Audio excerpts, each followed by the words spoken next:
patong-patong na reklamo ang kinakaharap ngayon sa Office of the Ombudsman ni Batangas 2nd District Representative Jingkit Beatrix Luistro.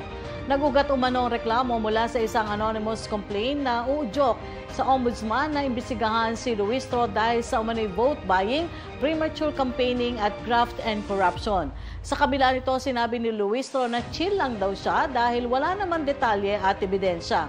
Ayon sa reklamo, sinasamantala umano ni Luistro ang Government Assistance Program kagaya ng AIX, AKAP, TUPAD at pamamahagi ng national scholarships para isulong ang kanyang politika sa midterm elections.